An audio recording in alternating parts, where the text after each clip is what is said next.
Hey, Salvador Brickman here. Welcome back to the Crowdfunding Demystified YouTube channel. On this channel, we talk about how to raise money using crowdfunding. And today I want to get into how do you use GoFundMe or charity fundraising in order to raise money for your student loans.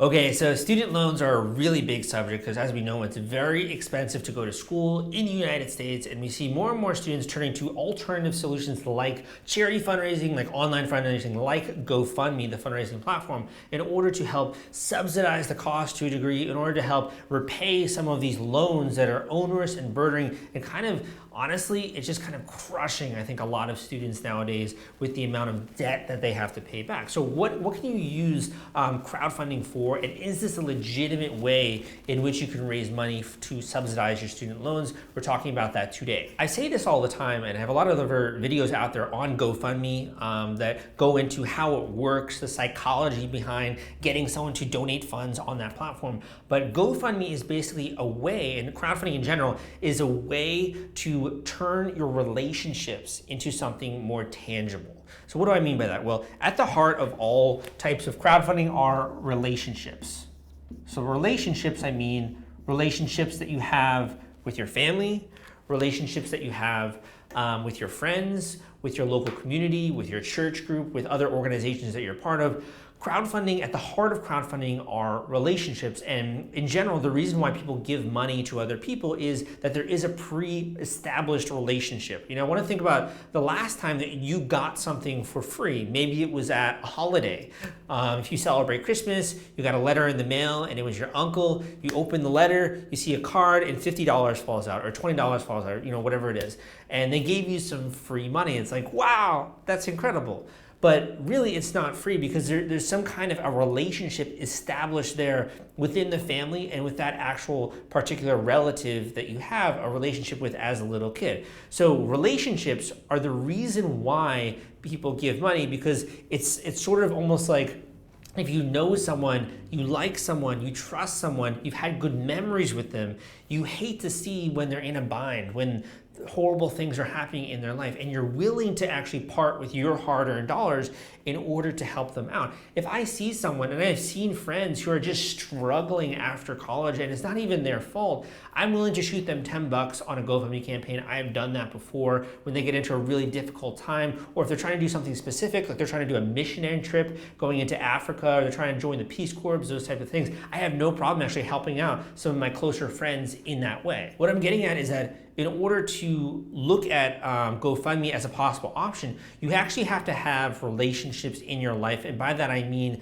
friends, family members, and like I mentioned before, connections within your local community. Because when you publish this GoFundMe campaign, you have to send it to people. It's not enough to just publish it on GoFundMe and hope that strangers are going to discover it and empathize with your situation and decide to give money. I have another video out there on social proof, and if someone comes to your campaign and there's $0 pledged, no one has supported or contributed to it, they're not really likely to even watch the video if you have one, or to, if you only have a photo and some description, not really willing to actually read the text that you put there on the page, because they just assume this isn't worth their time, this maybe is a scam, this person isn't legitimate.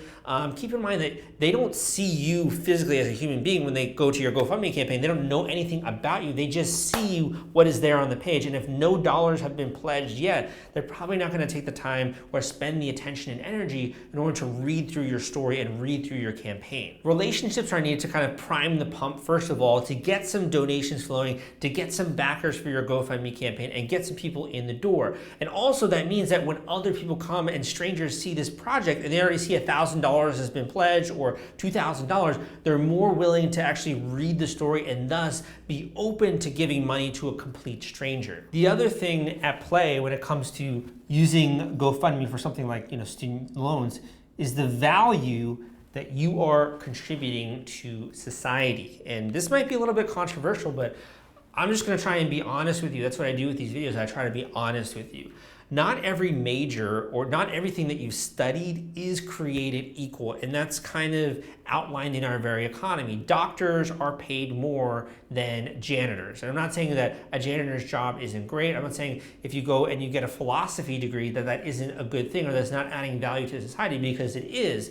But at the same time, there are certain degrees and certain subjects of study that just hold more value in society. If you spent your last 8 years or however long becoming a doctor and having to invest time in studying medical practices, and you decide that you're going to go to an undeserved community in the United States, a really poor community, suffer with your pay, maybe give a lot of your money away, honestly, and just spend tons and tons of time helping this minority, low-income community, people are going to look way more favorably about helping you pay back your student loans than if you just graduated with a philosophy degree and you're staying on your parents' couch and you're not actively seeking a job, or you don't really add very much value in the workplace at all because you don't have any other skills.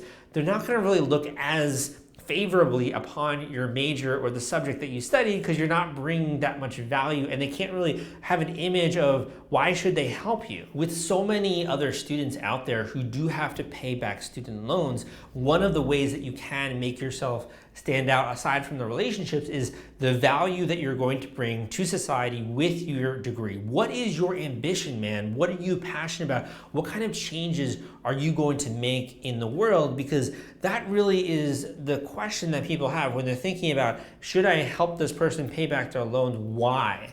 What is the big why? What are they trying to do with their life? What kind of impact are they trying to make? Or are they just another freeloader out there who just wants to not have to pay back interest and debt that they accumulated, and they're not really going to do anything with their life, or they don't really have any ambition? The third reason why I've seen people give money for education-related costs actually makes the education not so much the focal point, but sort of envelops it into a larger story. So let's write down here, story.